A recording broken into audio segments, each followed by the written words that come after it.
you don't have to lead us anywhere. You just have to go there. And when you go there, the table's set for us to go there with you. You don't have, so I don't tell people to stand. I don't tell people to, and it's not an etiquette that I teach or say you should do this way, but I do it because of the concept of my mentor. She said, if you go there and you go there authentically and with all that you have, people who are in love will respond, and people who want to fall in love will be captivated by the moment. And that's always been my goal.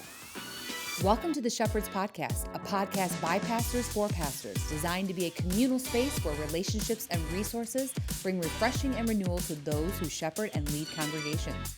Connect with us and check out more episodes and resources at theshepherdsnetwork.com.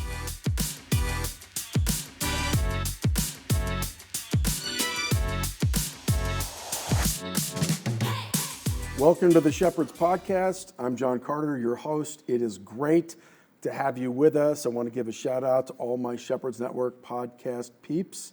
Really appreciate your tuning in, enjoying these programs, and also liking, sharing, and giving us comments, letting us know how the topics we're talking about are impacting your life. The Shepherds Podcast is a podcast for shepherds by shepherds to talk about the distinct and unique kind of leadership that's required for ministers of the local church. And we're so glad that you are with us.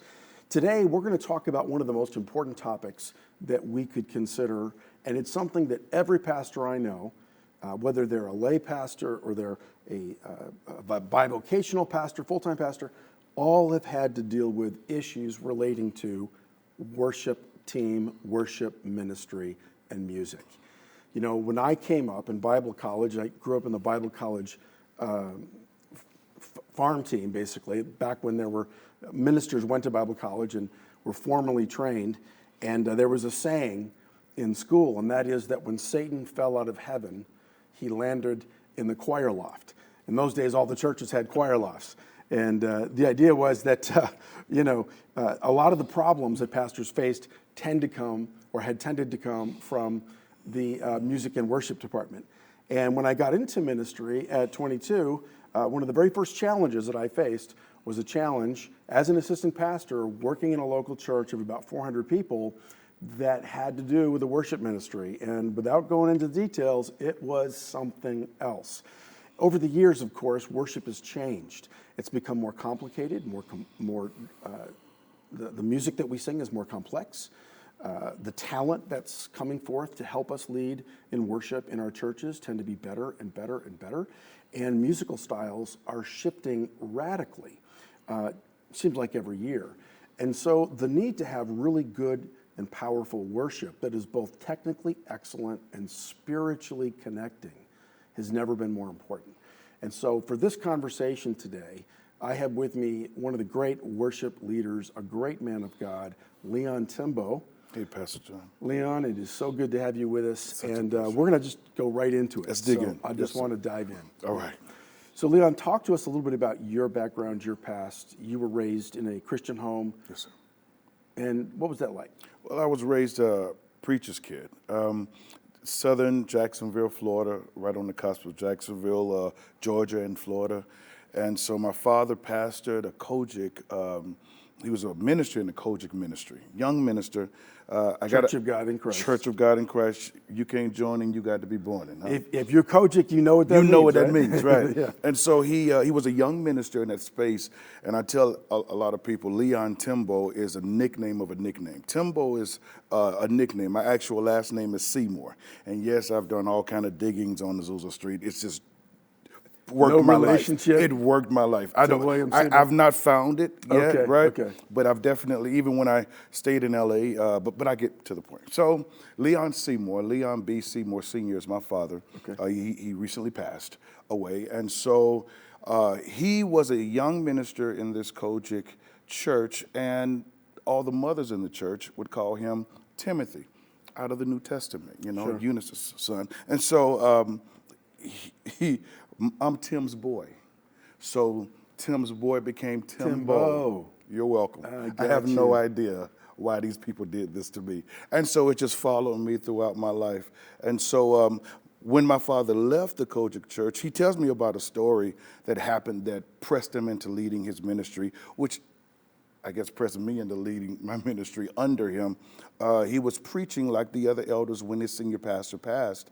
And one day he was preaching, a gentleman in the audience stated, I know what you're trying to do. You're trying to take the church. You're trying to take the church, young man, and we're not having it.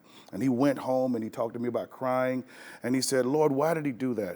Found out that guy was actually my uncle who did it to him. It's a long story. But he did it. He said, Lord, why did he do it? And he said, well, you saw the man, but you didn't see me behind him.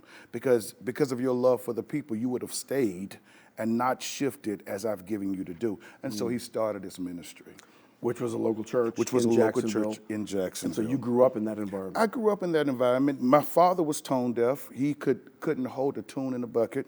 And I was the son of a tone deaf guy. So I was tone deaf, and I really was. I could, that's when you hear. You're tone deaf.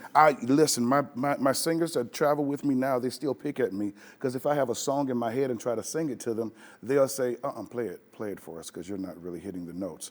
And so that's what drove me to pick up the guitar, because of the note relationship that I have. Really? So did you have an interest in music, or was it just?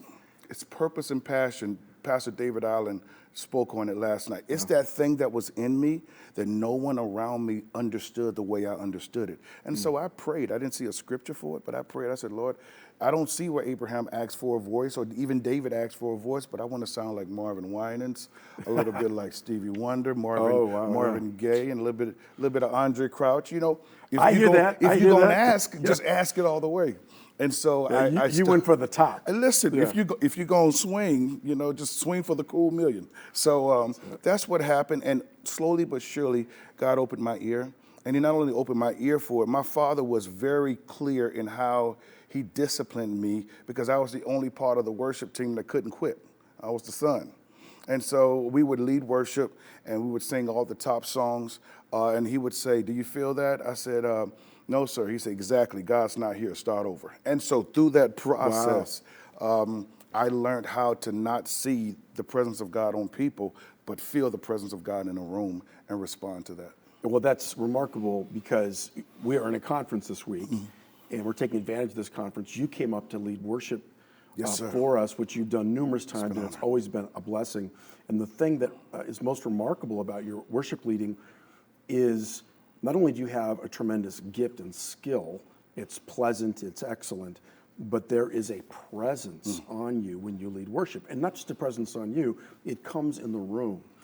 People kind of forget that you're leading and they start worshiping, and that is so key, because so much worship today in the local church is performance-based. You have excellent singers, excellent musicians, and a lot of the attention of the congregation is on their worship experience and their performance. But I always love and notice when the people are no longer looking at the stage. It matters. They're not looking at the blinking lights. They're not looking at the fog. They're actually, eyes are closed, hands are up. They're worshiping God. That means they've entered into the presence, right? And you seem to have that intuitively in your ministry. It's a core value to get out of the way as soon as possible. One of my mentors, Helena Barrington, who's no longer with us, wrote Righteousness, Peace, and Joy for Ron Kenoling in the 90s. But You're kidding. Yeah. We sang that song to death. She wrote thousands and thousands of worship songs. Okay. And she said, there's no such thing as a worship leader. I said, what are you talking about? She said, you are a lead worshiper. And she said, well, let me tell you what that means. It means you're the first to partake of the space we're going into. So you don't have to lead us anywhere. You just have to go there.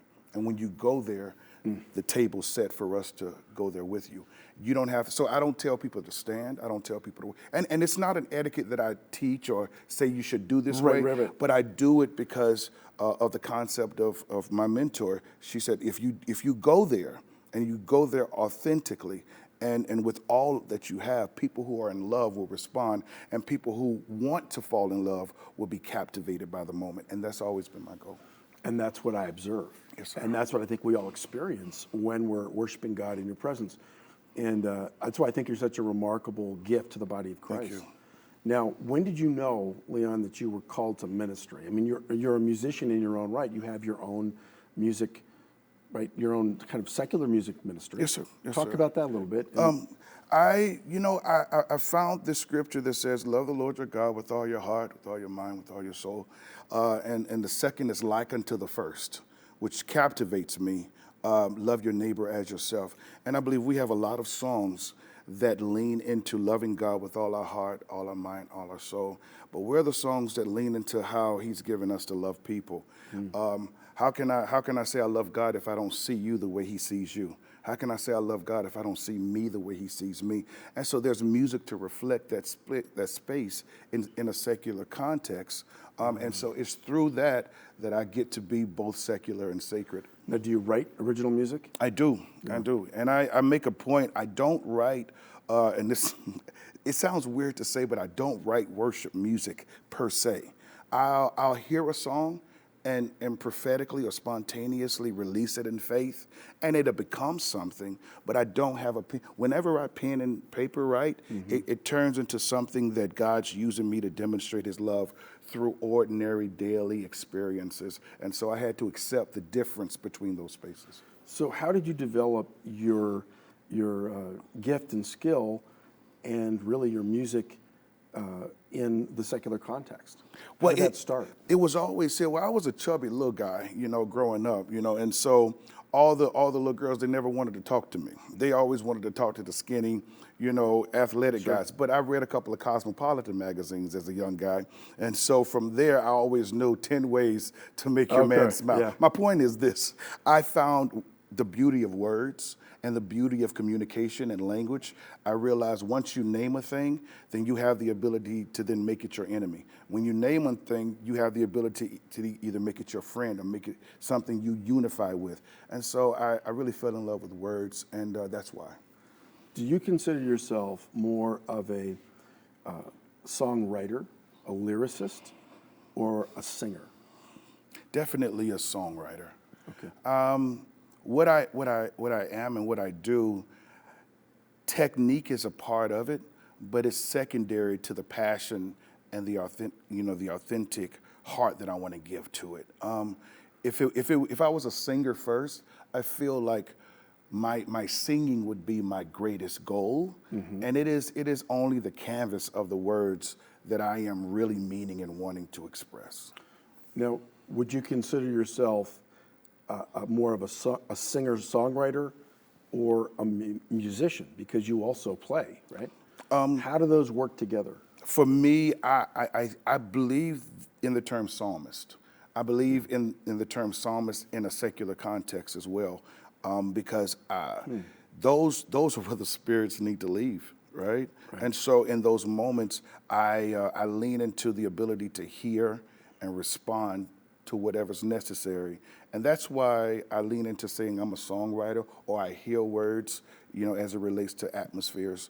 So that's my goal. So when you're doing a concert or performing in a non-church environment, do you perform worship music, or do you perform music that is informed by your spiritual energy and it's a bit of anointing? it's a bit of a masterclass. So it's like it's the same song for me.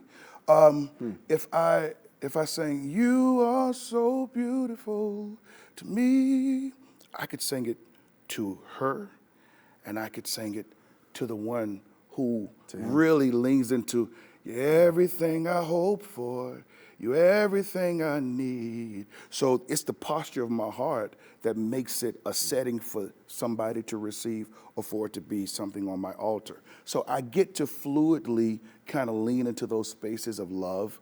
If a father's loving his daughter, he doesn't have to love his daughter in Jesus' name.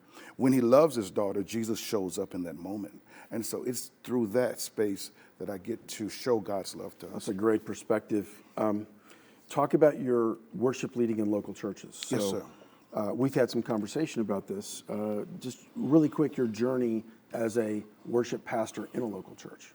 Well, my first director. surprise call happened when I was in, like I said, I was in Jacksonville. My mom has always been a prophetic voice in my life. And her prophecy is, "I see you here." It's really quickly. She's the one that prayed every morning, still does, every morning, and I get a call 2, 3, 4 o'clock in the morning concerning what's next and how God's moving. My point in saying that is it went from Jacksonville to Atlanta via that word. And from Atlanta, I went to Cleveland because I was on the road leading worship, doing music.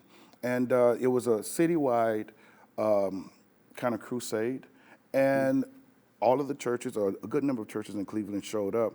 And the church that became my new assignment was also there, and that's when we connected. And the issue with this particular church in the area, they had an amazingly successful church in the what do you call it, the suburbs. Okay. But they were wanting to launch in the city. Oh, okay. And so demographically, you had a people group in the rural suburban areas that were different, a little toned, a little browner in the city. Yeah. And so the word was the same, but the real difficulty or tension was how can the sound be the same in those spaces? And so it was my role to then engage some continuity and unity between the campuses. Did you move to Cleveland? I did. And how long were you working there? 3 years. 3 years. And what happened? I worked myself out of a job. You make people the way leadership. they need to be, and then the transition happens. And then after that, you went to Chicago? Which was another crazy story. I had a friend of mine, Pastor Ken Hansen. I worked with Eagles Wings for a number of years, 20 years plus. Robert Stearns, exactly. And so one of our parachurch ministries was Living Water in Bolingbrook, Illinois, which is the suburb of Chicago. Ken Hansen, Ken and Crystal, great friends of mine. And so Ken said, I am transitioning and I need you to help me find a worship leader. Help me find one. We had Christ for the Nations, you had others, and he said, I just need God right now. And it was impressed on my spirit, you're the answer. And Ken was quick. He was like, I can't, bring you to Chicago. That's not really quite our budget. And that's when I started to understand life moves at the speed of relationships. That's when I started to understand that, okay, what can you do? How can we move? Let's connect. And so I leaned into that time at Living Water, and I stayed there until he transitioned. How long were you there? I want to say 3.5, 4 years. Yeah, okay. I don't want that to be a trend, but yeah. Right, I understand, but you're on assignment, right? Yes, sir, indeed. And so, and then, of course, you were in Los Angeles for a while, too. Indeed. So I brought a good brother of mine, Albert Tate, black man from Jackson, Mississippi, a multicultural church there in Los Angeles, and I brought him to Chicago at Ken's church because I was really connected to him. And he went back to L.A., and we just connected and became friends. And he said, if there was ever an opportunity, look me up. And I did, and it was my next assignment, and I was there for 7 years. Wow, 7 years. Yes, sir. And now you're kind of in between, right? You're traveling, you're ministering, you're doing music and worship. Where do you feel like God has you right now? Right now, my father was really, he was the one that kind of gave me the language of an apostle, the sent one in a sense. And so I see this this apostolic space for me, this season for me, in pouring into spaces that really need a jolt or just support, in season. It's different. It's I'm on the edge. It's on what's next. Yeah. But I see God moving in incredible ways. Even coming here and meeting you guys have really healed my heart in so many ways. And so that's awesome. There's an amazing ministry in Minneapolis that I lean into called Creative Church, Brazazogs, and in Phoenix as well, and also in LA. But God's just been... He's using you. Yeah, So let's dive into, with all your experience, let's talk about some of the challenges that pastors and worship leaders can have. And particularly, and this is something that's I wanted to ask you about, not all pastors are musical, right? A lot of pastors are, Bible teachers, or they're leaders. They appreciate music. And there are a lot of pastors that are musical, that love music and have kind of an ear and some of the vocabulary and the technical knowledge, but a lot of pastors aren't. And I would call myself one who appreciates music, but I'm not musical, right? So, and I've noticed over the years, there can be a disconnect between people that are musical, worshipers and instrumentalists and vocalists, and the senior pastor in communication. The pastor has something in his heart he's trying to communicate. The worship team is trying to fulfill that, but also they have their own expression. And sometimes those things get into conflict. Of course. What are some things from your experience that if you could talk to senior pastors, senior leaders that maybe are not musical, what are some of the things you've observed that would help them to become better leaders of worship people in their church? Making expectations clear as possible. When it comes to being the senior leader, sometimes with music people, we get the warm and fuzzies first. We love the way you sound. We love how you're moving. And so we're in this honeymoon phase far too long.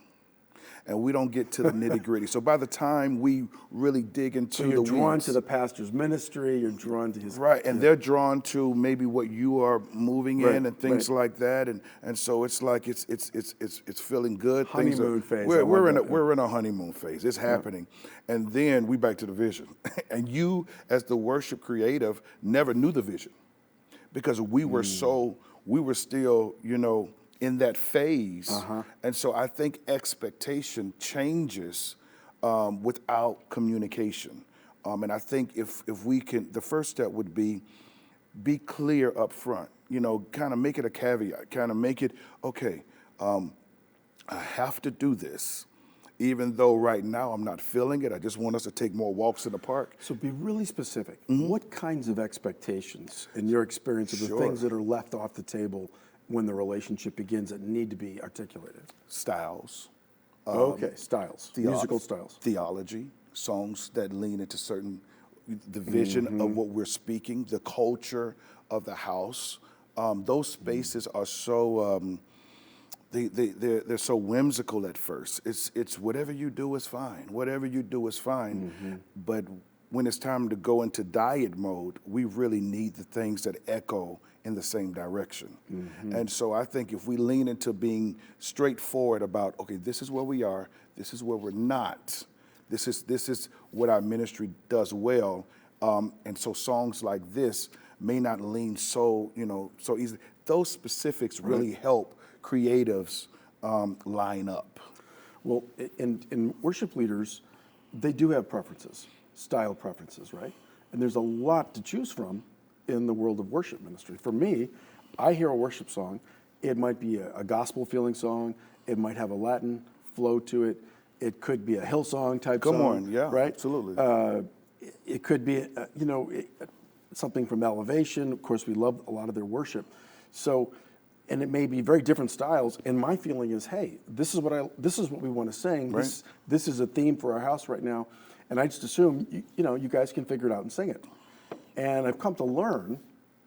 No, sir. Now, why is that the case? It's because we all lean into different biases, even in terms of music and how we listen to music. Hi-fi, you think some pastors in the 70s and 80s, technology only gave us certain frequencies in speakers in those times. And so how we enjoyed our favorite songs when we graduated college was in a certain frequency range. So we don't take in consideration, it wasn't just the fact that we loved the Keith Green song, but we loved the Keith Green song on our radio with the two speakers pointing towards us. And that's how we lean into those spaces.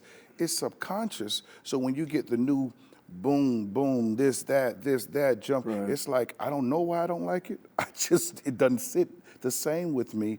And so those are some of the nuancy things that are different. Even though pastors may not be musically inclined, there are some spaces that they do enjoy musically.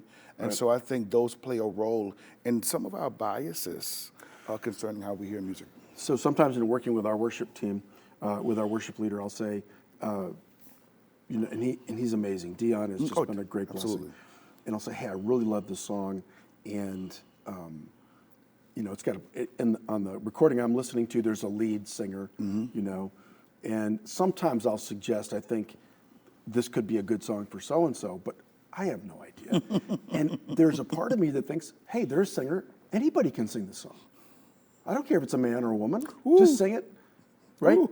But that isn't the way it works. No, because who sings the song determines what key the song is in, and the key the song is in. Different keys they have different frequencies, and different frequencies pull certain feelings. They're all assigned to how it lands in our, not just in our ears but in our bodies. And so saying, anybody could sing this. Sometimes it was really difficult for the places I had gone. Being an acoustic guitar player, black guy, 20 some odd years ago, it was difficult to see it until you saw it. It was almost like a comet, for a minute. Very and rare. so Yeah. it was very rare. Yeah. And so we were used to, because Hillsong and Lady Darlene, we were used to women leading worship in that, and so that kind of became an unconscious expectation. So when you get a guy with a guitar of darker hue on stage, it's a little different singing "Shout to the Lord," and and so those biases kind of come through until you get past them. And there's one key that causes us to always get past these problems. What's if that? you want to jump past all of these issues, Okay. there's one answer, and that answer is relationship. It is relationship. It is relationship beyond teaching. Teaching is secondary to relationship. Teaching is informational, what to do, when to do. Relationship discovers your ebb and flow and how you're engaging into that teaching. Relationship says, I not only know you, I know your family, I know your tensions, I know your struggles, and I know you're having an issue with this word because I already know what you're pulling from, what you're working with. And that relationship causes you to correct a lot easier. It's a lot easier to correct when you're in a relationship than when you just see an outward expression of inadequacy and address that directly.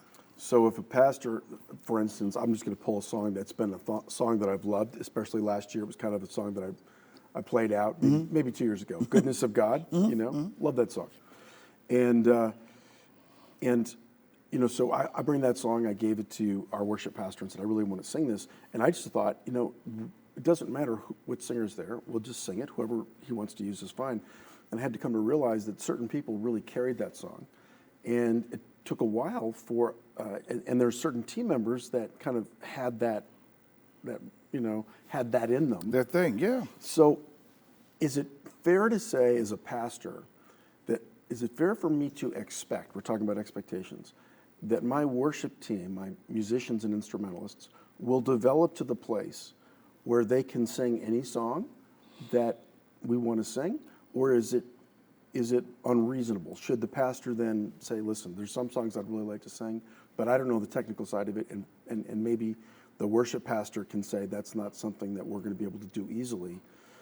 A lot of times too, the senior pastor asks for something and doesn't really listen, doesn't know that there might be another, this is going to be tough. Yeah. Because the worship leaders may want to be, submissive, or they want to follow.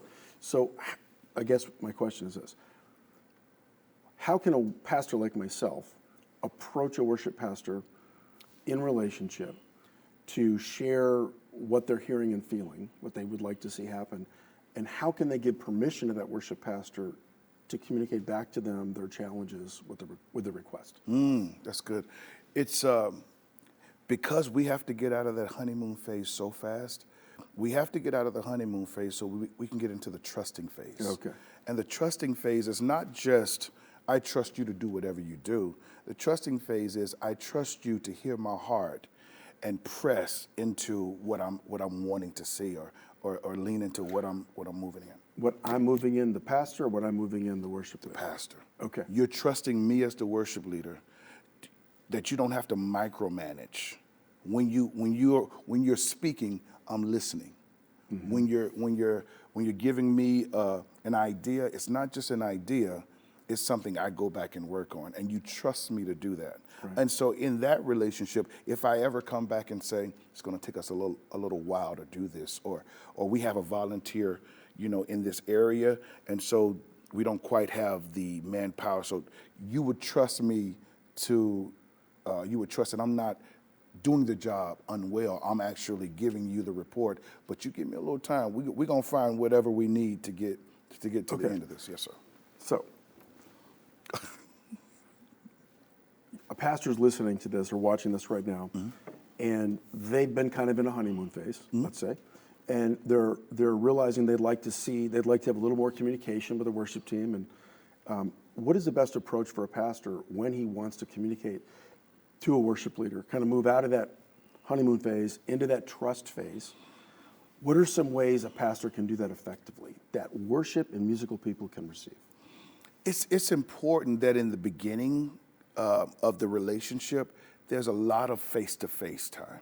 Okay. There's a lot of, and there's no time to put on it, like, 3 months, 6 months, but it has to be enough for those trusting factors to work into play. Let's get really specific. Face-to-face time. So we schedule some meetings. What should happen in those meetings?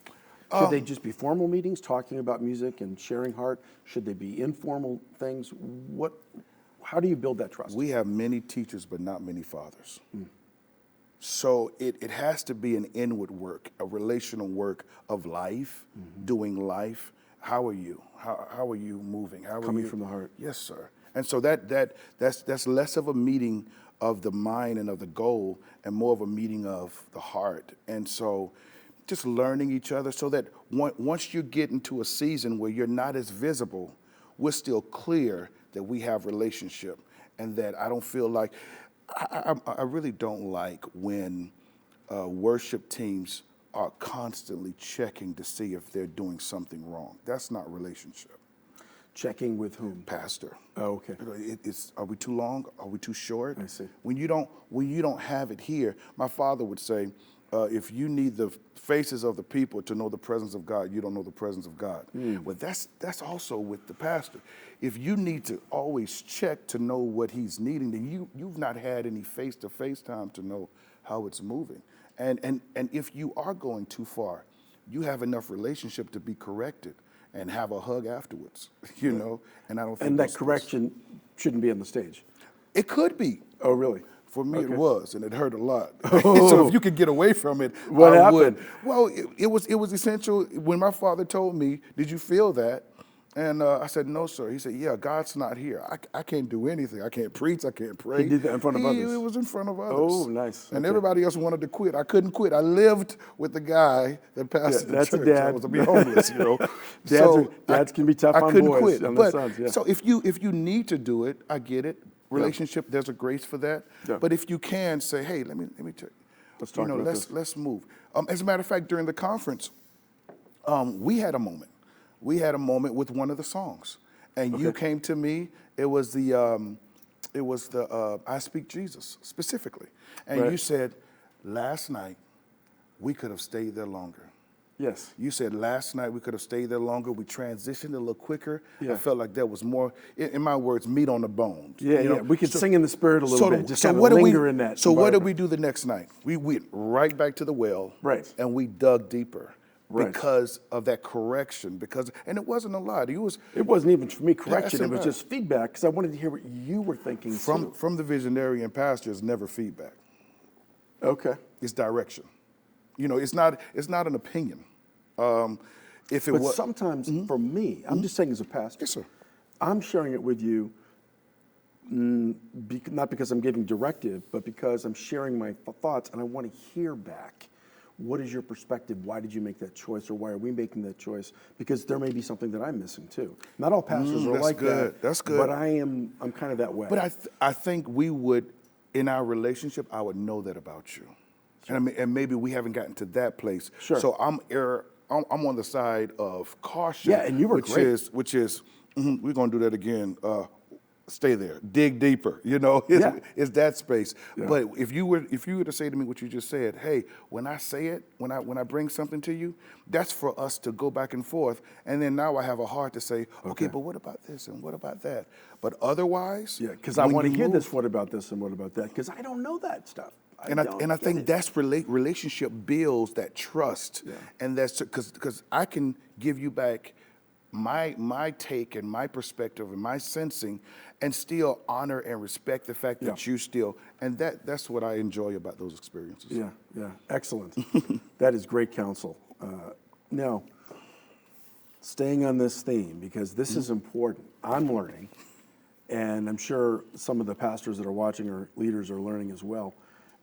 What are some of well, you mentioned one thing already, which is really the lack of clear communication up front. What are some other things that pastors do that can be really frustrating to their lead worship people?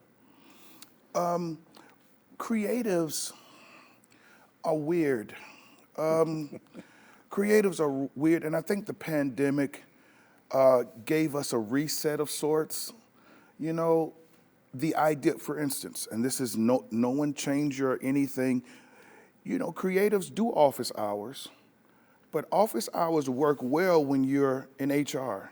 Office hours work well when you The are business department. the yeah. business department. Yeah. But for the creative, it's like, I see nothing and it's 2:00 and I don't know what to do. And so I think sometimes leadership doesn't, and they're not special, they're not extra, they're just, their inspirations move differently. They need some flexibility. They need timelines, they need deadlines, they need another way of facilitating these goals other than write your hours, make sure you're here these hours. And again, this isn't against hours, but if you want the best out of a creative, give them a goal.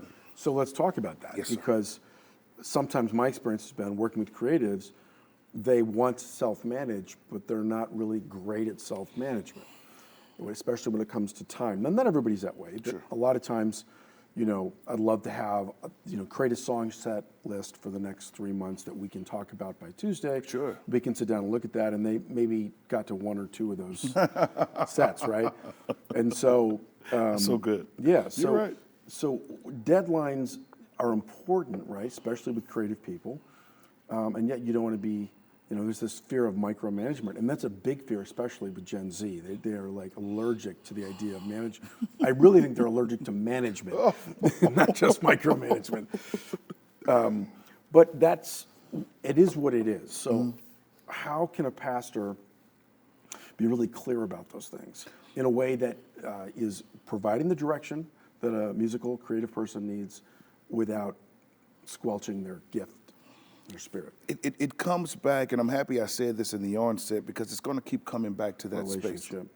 Because in relationship, you can say, hey, I realize that unlike accounts payable, you sometimes have to be here at 6 o'clock, 9 o'clock, 10 o'clock on Saturday. And I realize, so what I want to try to do is I want to try to give some flexibility, but I need for us to still meet these deadlines. And so we'll come back in about 30 days and see how that's moving, and let's just come to the table and see if that's something that can work for the both of us. So we're trying their optimal space, and if they're not responsible or accountable enough, then we make honest adjustments according to that. Okay. I'm going to just throw a few things in. Yes, sir. Is it reasonable for a senior pastor to ask their worship leader to give them song lists in advance? It's very reasonable. Okay. Is it reasonable for a senior pastor to expect the worship leader to show up on time for rehearsal? It's very reasonable. Right. Yes, sir. And if they're dealing with a musical person that is, whether they're a contractor or a volunteer, that is not meeting those schedules, what is an appropriate amount of expectation for the performance, the practice scheduling, and all of that of a worship person, and what is overkill?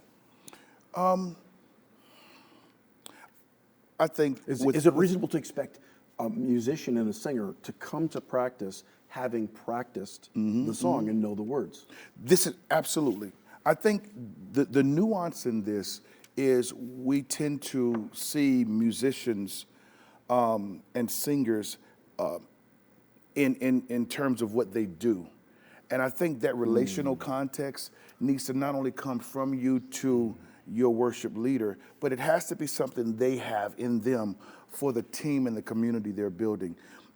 We would not sustain this next move without community.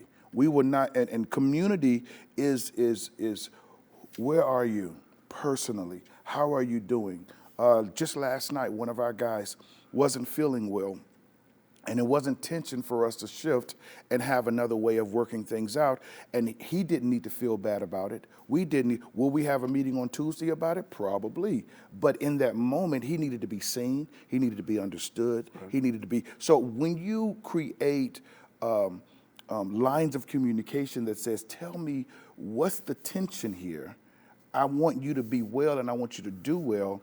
And if they constantly don't, I think we have a position issue. But what do you mean a position issue? I think they may be in the wrong position, or they may not be responsible enough to carry the culture the way we need them to. And I think those identifiers are necessary. I don't have a problem with saying because you're not, you can't. Don't have a problem with that. I have an issue when the only deciding factor to can't is only because you didn't. If we don't understand why or where they're coming from, this isn't a business. We are in the people business, if it is a business at all. Right. And being in the people business, what we sing on stage is secondary to who we are with each other. As a worship pastor, do you expect the people that you're training and developing, the singers and musicians, to have a personal relationship with Jesus Christ? This is a big question. What's your view on using unsaved or undiscipled people in worship ministry? There's a lot of discussion about this. A lot of churches will use unsaved musicians. They'll use people who have got great voices but maybe have never sat through a church discipleship class, aren't really living well, they don't really know their character, but and the idea is what I hear people say is, well, we're gonna catch them before we clean them, right? So but the problem is you're catching them and you're putting them on a platform of ministry, and they may not have they may not even be born again, and if they are, they may be very immature in their character development. What's your position on that? How do you feel that a pastor who should he look for to sing and to play in the worship ministry, and what are the kind of the requirements of character and spiritual development that's reasonable to place on the worship pastor who's building that team? That's really good. On the worship pastor, I think the line, the bar is high. We don't have the ability of nuance when it comes to our role, how we love people, how we see people, where we go, how we move.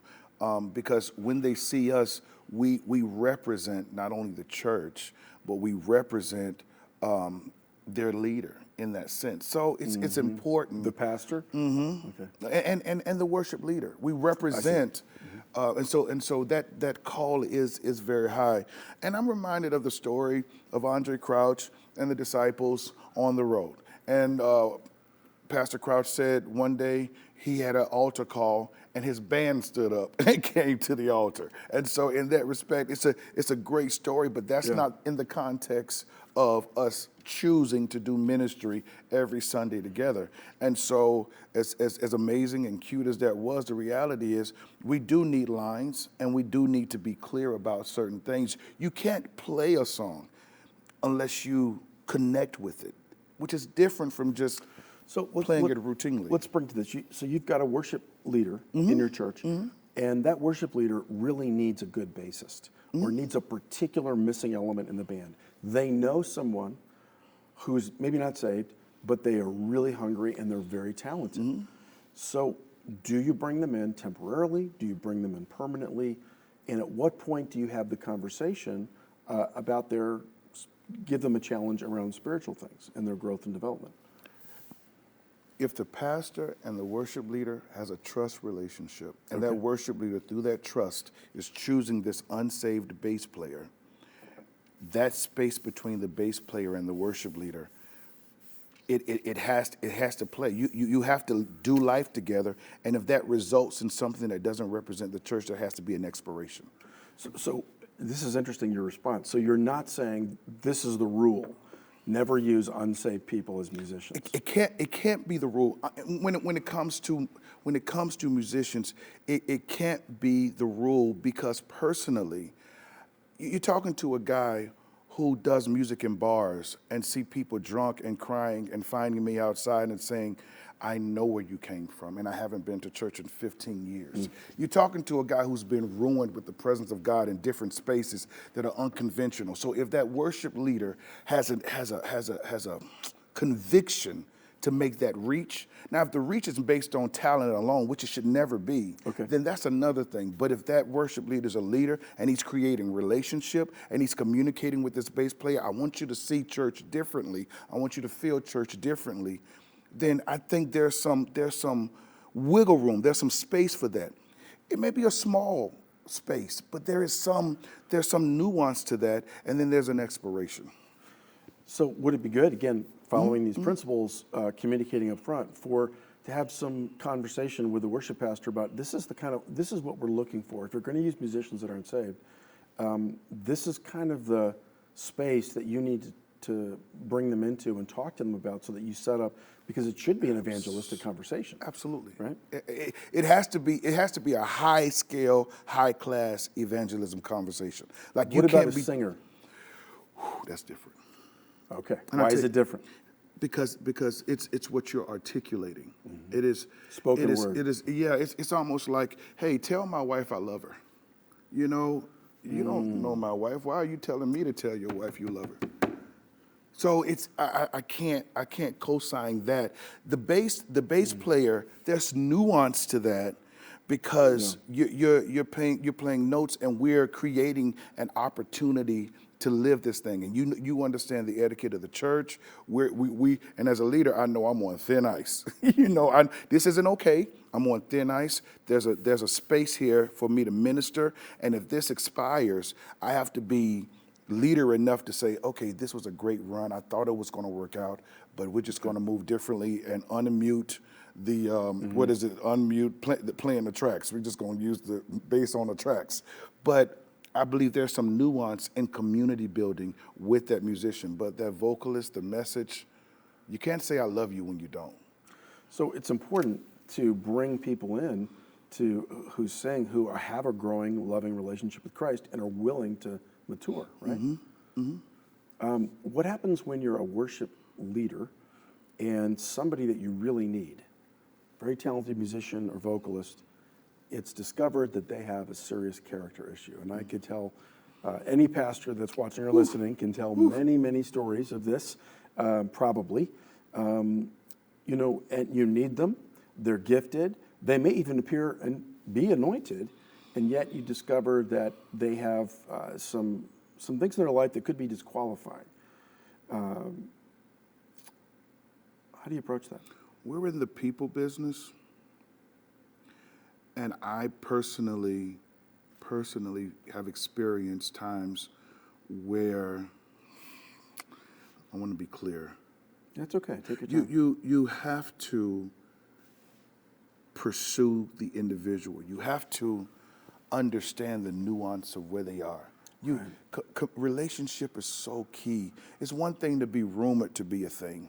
It's one thing to have somebody who's upset. We're all the enemy in somebody's story. There's somebody living that's made you. That's very true. So who said it? Consider the source. And if that was a season for them, then as a leader, do I have the nuance to say, hey, let's talk about this. This is what's going on. This is what's being said about you. This is where your name is. I believe you, and I believe what you're saying, that season's over. And I would like to lean into some spaces, but for us to do that, let's do life together this way. So, again, you're wanting to protect the dignity and the privacy of the person if possible. Right? If possible, yes, sir. Continue in some sort of a discipling relationship, which you should have kind of been existing prior to the event, right? And again, relationship. I keep hearing the same theme. It matters. Over and over again. Because I feel like we've made what we do during the services the main thing, when it's not. It is the fruit of the main thing. It is the overflow of the main thing. Yeah. And so when we make decisions based on what should be overflow, then we're malnourished in the roots. And so I'm talking root work here, and dealing with heart. So in the context of the story we were talking about, that person had rumors and had a risky lifestyle, and that's what was told to us. Now they're coming to us, Right. and we're creating an opportunity to redeem them. I think in community, it is, what am I willing to give up for somebody else to see the gospel? What comfort am I willing to give up? What convenience am I willing to give up for you to see the gospel? What music preference am I willing to give up for you to see the gospel? For you to see the gospel, meaning the individual serving person? No. The person that you're pulling, the person that you're bringing into the kingdom. So, my comfort is, I want you to be right.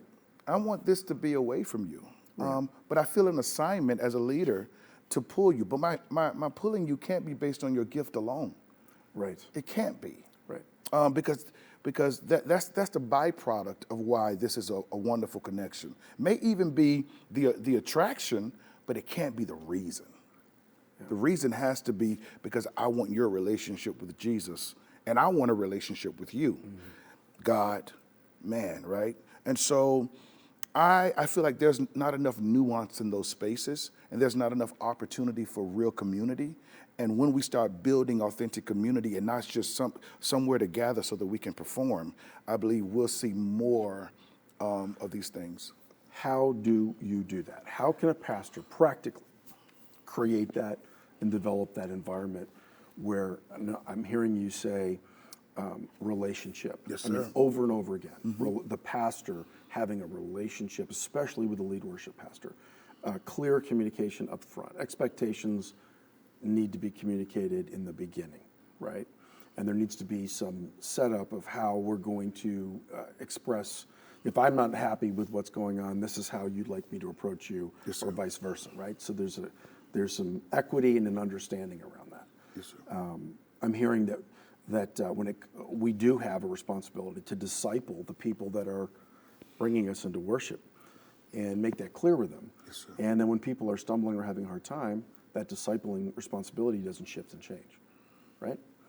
What other things do you think would be really helpful? I mean, you've been doing this a long time, Leon, and I'm learning here. I can't. That's hard to believe. I'm gonna let you know. I'm talking to Pastor John Carter. For him to say I'm learning here blows my mind. No. Seriously, that's please. But what I will say in terms of these are hard lines. But it's my BMI is a little extra. I'm a little weighty. Yeah. So my you have role, some mass. I have a little mass on my body index, and so for me to get it right, those lines are clear. I can say, but I work too much. But I got to take my kids to practice. But I got to do this. But I got to do that. My church is too big. It's too much to do. It's too much. How can I come back? It doesn't change the line. The nuance, I can tell my trainer, hey, how am I going? He's like, okay, you're going to still keep that same BMI. The lines are the lines. Love is the key. And when love is absent, rules are necessary. What does that mean? That means we give people do this, do that, do this, only because we don't know where they are, and we have to protect where we don't know they're going to go. So I believe relationship has to be. So relationship is the environment in which rules should be communicated. Right. But it doesn't even feel that way. It doesn't. Love. Right. Yeah. Because rules and love, where love exists, rules are. It's kind of embedded. Because I love you, I won't. When love is there. When rules are there, love is absent. So I don't know if you're going to do it, so I got to make sure you do it. So I'm feeling conflicted about what you're saying, because I'm hearing you say relationship, and if we have a relationship, the rules will kind of flow, and yet we need to be clear about our expectations when it comes to particular things that we want as pastors to see happening. So I feel like it's not either or, it's both. I do hear what you're saying. Love and relationship is the environment, right? But whether we call them rules or clear expectations, you talked about, schedule. I need this on a schedule. Some by-when dates. Those things could be looked at as rules, but are important for a functioning ministry. I don't define those as rules. I define those as conditions, culture. This is what we expect. I don't see rules that way. So when I define rules, it's not be here by this time, da da da da. Those aren't rules to me. Okay. Those are conditions of the ministry, conditions of responsibility, accountability. When I'm talking about rules, I'm saying if I don't know you, and I say, don't have sex before marriage, that's a rule. But when I know you and we love, that love communicates, where are you? Well, you know that's not the healthiest for you. Right. You know that's not good for you. Right. It's not a rule. It's a love You're talking relationship. about like the moral obligation. Exactly. Yeah, That's what I'm right. talking about when I mean rules. And we need to communicate what God's word says, Absolutely. but in an environment of love and relationship. That's what I mean. Yeah, Yeah. I hear you, man. This is so good. This is so good. Okay, anything else that you would say, you've always wanted to say to a pastor that you just wish they would hear? I am sitting here as a representative of other pastors. So I think how we deal with transition is difficult, and I don't think we. what do you mean by transition when a pastor's moving out of a church or No, moving in? when a pastor's in place, and there's either a worship pastor or a musician that transitions away, Yes. I don't think we manage that love relationship well, which leans into the idea that if I'm not doing something for you, then you don't see me. Okay, I'm hearing what you're saying. Mm-hmm. Be specific. Sure. Tell me an event So, or a story, and we don't want to get into no. personal stories. So the name of the guy is no. Yeah, no. So it is. I've seen too many times where I've had to lean into and love musicians and singers who, for one reason or another, have had to transition from ministry, and how they were seen and how they were loved was very lacking, and defined how they perceived the body of Christ as a whole. And Was it because they were seen as a commodity?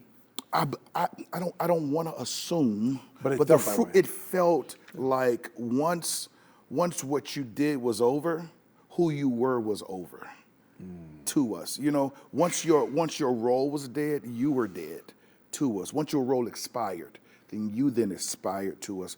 And I don't really. I see it's a trend which makes us more like a corporation Right. than. Next. I can even understand why next happens, because we're scrambling trying to make it work. But again, this is the BMI thing again. We have to love those out, and we have to, while we're doing the honeymoon phase in, and I don't think we've done the one thing well. And it's a trend that I've seen over and over again. So what does that do to people who are worship ministers and Most leaders? of them never return. To the church or to that church? To any church. Wow. So it leans into you have the YouTube church member, right? You have the person who's been in ministry for so long, 20 years, and so that situation happens, and they're like, okay, that was my stint. I don't want to jump back in that pool again. And so Because it's everything. The thing about worship ministry too, it's so all consuming. Every week after week after week. Sunday is always coming. Yep. And sometimes more than Sunday. And sometimes and that's part of the worship leader's role, to create balance in those relationships, even when it's uncomfortable for what we look like on the platform. Yeah. Sometimes we need an acoustic set. Sometimes we need a single or a duo in worship for that Sunday. Sometimes we need to relieve people so that they can be with their families. And we need to be clear about that. We need to say in relationship, hey, I don't want this to be something you're always doing. I want this to be an extension of your overflow. So let's talk about how many Sundays are healthy and how many Sundays are not. And for the musicians who come and are paid, the question is, do you see paying them if they don't show up? Because we want them to be healthy. Those are again nuancy things that a like pastor contract would have. musicians. Contract musicians, because there it is again. Contract musicians. That we just gave a business term to something that should be very, even in the business term, you're here per contract, but you stay because of relationship. So although, which are we going to lean into? Are we going to lean into the contracting terms, or do we know that you and your family need healing? What are we going to do in that? So it's for the pastor to determine, but not to leave alone. Wow. This is really good. This is convicting too, because over the years, you don't ever want to do it wrong, but Sunday's always coming. So sometimes it becomes next. It's like, I don't know how to deal with this. I've got to keep going. Yes, sir. You're not going to be on this train anymore. I got to find somebody to take your place. Right. And that kind of becomes your focus In as a 3 pastor. days. Yeah, right. Yeah. So having these conversations, I think the key to our whole talk today is this word relationship, and nurturing and building that relationship. And for somebody like myself, not having a lot of musical terminology and skills that I can understand sometimes, I feel inadequate. This is what I'm thinking and feeling. This is what I like. Why do I like it? I can't really give you musical terms for it, but I know how it makes me feel. So sometimes I would avoid that conversation and just hope that they get it. You know? Sure, absolutely. And that's not really reasonable. Absolutely. So again, leaning in, having those relationships, being intentional, so important. Yes, sir. Leon, this has been fantastic. Thank you Pastor so John. much. We could ask I could stay here literally another hour and ask you questions. And actually, I've got a lot of questions for me because I'm realizing some of the things that I wish I had done differently, but I'm working on it now. And that's what's great. That's all that matters. Thank you for serving the body of Christ as a pastor, as a shepherd. Thank you for serving shepherds and ministers, and for being gracious with our weaknesses. And I believe there's so much in you that God wants to give to help churches and church worship environments be healthy, not just technically excellent, but really spiritually healthy, and anointed.